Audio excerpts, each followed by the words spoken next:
Donc bonjour Sylvie. Bonjour. Tu as été candidate au TEDx Saclay 2017. Est-ce que tu peux nous dire en fait qu'est-ce qui t'a motivé à candidater?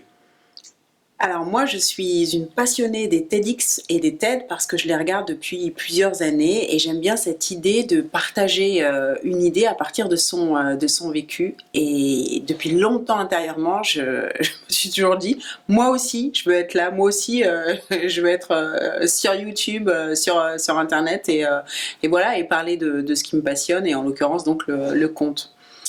Et quand j'ai eu l'information, en fait, j'ai reçu l'appel à candidater via mail par quelqu'un qui avait déjà soutenu, fait un talk. Et là, j'ai dit bon bah ça y est, je fonce. Et t'as pas eu peur? Enfin, on n'a pas peur en dépit du fait que la peur, à un moment donné, il y a une tension entre la peur et l'envie. Alors Comment est-ce mon que tu gères premier ça? élan, franchement, mon premier élan, ça a été le désir, l'envie, et la peur n'est venue qu'après. C'est-à-dire au moment où il a fallu mettre en place tout ce qui est demandé pour pouvoir candidater, c'est-à-dire déjà se présenter en vidéo, faire ce petit texte de présentation aussi. Je me suis dit mais oui, en fait, ça devient de la matière. Je vais m'impliquer dans un processus qui va en plus s'étaler sur le temps. Donc c'est à ce moment-là que j'ai dit ah là là, oui, il y a un engagement vraiment. Je rentre un peu comme dans la cour des grands. Ouais, c'est à ce moment-là que j'ai eu peur.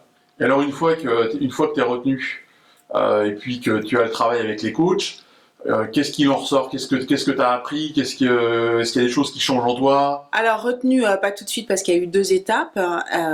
Donc les premiers 180 secondes, j'ai présenté mon projet. Là déjà, voilà, j'ai pas tout de suite été retenue. Il y a d'abord eu ça. Puis novembre et le vrai TED d'un quart d'heure, ça a été encore une autre étape. Et en cela, les coachs, ça m'a beaucoup aidé et rassuré parce qu'à la fois c'est une aventure qui est, comment dire, qui est pour soi-même, on est seul devant les 1000 personnes et en même temps il y a toute une équipe derrière et de bénévoles et les coachs et cette équipe-là fait que on plonge pas dans le grand bain tout seul finalement.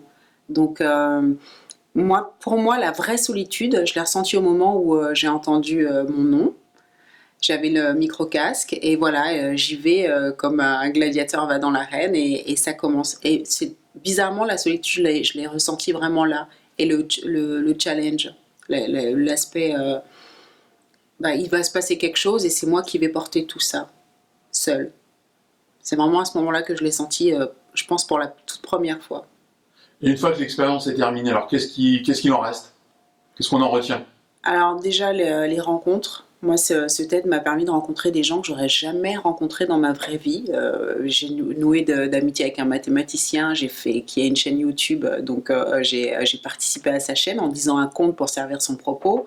J'ai rencontré Maëlle Vilbert qui parle des papillons transparents et on est devenus copines. Voilà, déjà rencontrer des gens très très différents, c'est super. Puis après, là, plus sur le plan plus personnel et professionnel, des ouvertures pour le travail, puisque mon propos c'était aussi de faire sortir le conte de son qui est un peu ghettoisé, entre guillemets, pensé comme étant un matériau destiné aux enfants et aux petits-enfants. Or, il ne s'agit pas que de cela, bien au contraire. Donc, c'était une ouverture en fait. Merci. Merci.